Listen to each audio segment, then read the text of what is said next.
주문에 따라 선별, 포장, 배송은 물론 사업 처리까지 모든 과정을 일괄 처리해주는 서비스인 아마존의 풀필먼트 사업 모델을 표방하고 있는 한국의 아마존 쿠팡. 나스닥에 상장되자마자 100조 원의 가치를 넘나들며 세간의 이목을 끌고 있는데요. 비록 상장 후 주가가 곤두박질치긴 했어도 국내 시가총액으로 따져봤을 때 SK 하이닉스 다음 가는 규모를 자랑하고 있습니다. 전 아무리 그래도 쿠팡이 이렇게까지 커질 것이라고는 생각도 못했는데 일각에선 향후 아마존을 뛰어넘을 것이라는 기대도 나오고 있습니다. 그래도 아직은 쿠팡을 시총이 1800조가 넘는 아마존의 경쟁자라 하기엔 고양이를 호랑이와 싸움 붙이는 것과 다름없는 일입니다. 하지만 쿠팡의 놀라운 성장세를 보고 있으면 쿠팡이 아마존을 뛰어넘는 것이 불가능한 일은 아니라고 생각이 듭니다. 2015년 쿠팡의 매출은 1조 정도였는데 2020년 매출은 13조 이상으로 불과 5년 사이에 매출만 10배 이상 성장했습니다. 현재 쿠팡 로켓아웃의 국내 이용자는 500만 명 이상으로 2018년 말 100만을 간 넘긴 이후 2년 만에 5배 이상 불어난 상태죠. 이런 추세라면 로켓아웃 회원이 1000만을 찍는 것은 시간 문제라 봅니다. 더 나아가 쿠팡이 글로벌 시장에 도전하게 된다면 어떨 것 같나요? 여러분은 당장 10년 전에 쿠팡이 위메프나 티몬과 같이 국내 소셜커머스 3사로 자리매김하고 있을 때 지금처럼 규모가 거대해지리라고 생각하셨었나요? 반대로 10년 뒤에 쿠팡은 어떤 모습을 하고 있을까요?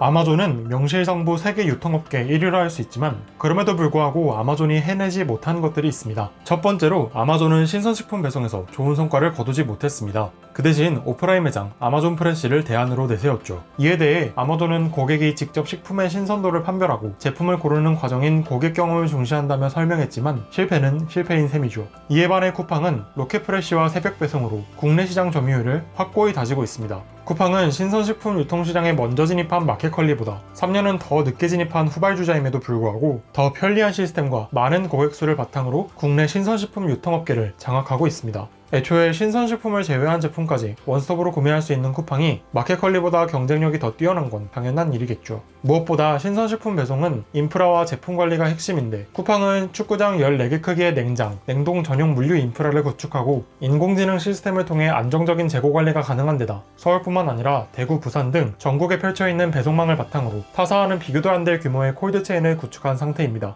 게다가 쿠팡은 로켓 프레시백을 이용한 배송으로 소비자는 쓰레기 걱정을 덜고 유통사는 포장 비용을 줄이는 등 가격과 친환경 두 마리 토끼를 다 잡는 성과를 보여주고 있습니다.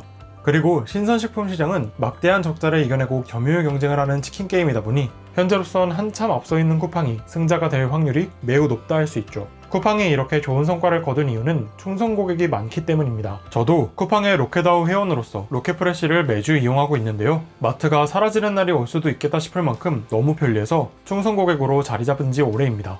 실제로 쇼핑앱 사용자 비율은 말할 것도 없고 이탈 고객의 비율도 타사에 비해 압도적으로 좋은 수치를 자랑하네요. 이렇게 뛰어난 시스템과 압도적인 고객층을 바탕으로 쿠팡이 신선식품 시장을 독점할 날은 머지않은 것 같습니다. 다음으로 쿠팡이 뛰어넘어야 할 아마존의 벽은 바로 넷플릭스입니다. 이 뭔 개소리야! 갑자기 물류 시스템에 대해 이야기하다 넷플릭스 이야기를 꺼낸 것이 이상하게 들리실 수도 있겠지만 아마존은 오래전부터 프라임 비디오라는 OTT 서비스를 시행해왔습니다. 2020년 들어서는 앱과 사이트가 한글화되고 서비스하는 작품들의 한글 자막이 늘어나면서 프라임 비디오의 인지도는 국내에서 점점 높아지고 있는데요. 쿠팡도 쿠팡 플레이라는 OTT 서비스를 2020년 12월에 내놓았습니다. 제 아무리 쿠팡이 아마존의 사업 모델을 따라간다지만 과연 쿠팡은 무슨 생각으로 넷플릭스나 디즈니, 애플까지 합세한 OTT 시장에 뛰어든 걸까요?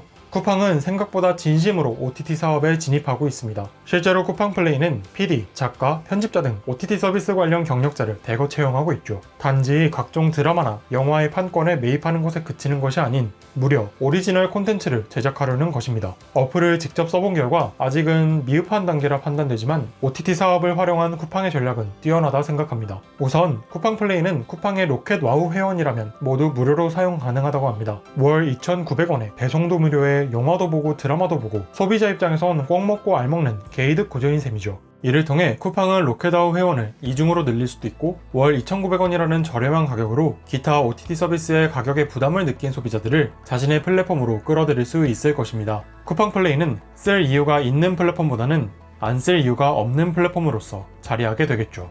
그렇게 쿠팡플레이는 쿠팡이 유통점유율 경쟁에서 우위를 점하도록 유도해 줄 것이고 고객이 이탈하지 않도록 더 확실히 묶어두는 장치가 되어줄 것입니다. 그러기 위해 초기 쿠팡플레이는 오리지널 콘텐츠에 집중하기보다 라이브러리 콘텐츠의 양을 부풀리는 데 집중하면서 점차 타 OTT 플랫폼의 유저들을 서서히 갉아먹는 전략을 취할 것입니다. 실제로 아마존의 프라임 비디오는 넷플릭스보다 압도적으로 많은 콘텐츠를 보유하고 있죠. 그리고 때가 되면 쿠팡플레이도 오리지널 콘텐츠를 내놓을 겁니다. 한국은 콘텐츠 강국이죠. 나중에 쿠팡플레이가 K 콘텐츠 버프로 글로벌 시장에서 유명세를 떨치게 된다면 쿠팡이 그를 계기로 얼마나 더 성장할 수 있을까요? 마지막으로 쿠팡이 도전해야 할 큰 산은 바로 중국입니다. 아마존은 2004년에 중국 시장에 진출을 했지만 2019년 7월 18일부터 중국 온라인 사이트 운영을 중단했죠. 과연 15년 사이에 무슨 일이 있었던 걸까요? 아마존의 설립자 제프 베조스는 아마존의 중국 진출 실패에 대해 소극적 태도와 현지화 불충분 때문이라고 지적했습니다. 중국 유통업계의 가격 경쟁이 심화되거나 각종 대규모 할인 행사가 있을 때 아마존은 그저 지켜보기만 할 뿐이었고 중국 소비자들의 성향을 배려하지 못한 미국과 똑같은 방식의 인터페이스나 결제 방식은 아마존의 중국 시장 점유율을 1% 이하로 떨어뜨렸죠. 그렇게 아마존은 중국에서 실패함으로써 14억 인구를 보유한 세계 최대의 소비시장을 잃었습니다. 하지만 아마존이라는 세계 최강 경쟁자가 사라진 지금 쿠팡에게 중국 시장은 둘도 없는 기회이죠. 쿠팡은 2016년 중국 공식 사이트를 오픈하고 최근엔 중국 선전에서 차이니즈 셀러 컨퍼런스를 개최한 데다 상해 무역법인까지 설립한 등 중국 시장 진출을 위한 초석을 닦고 있습니다.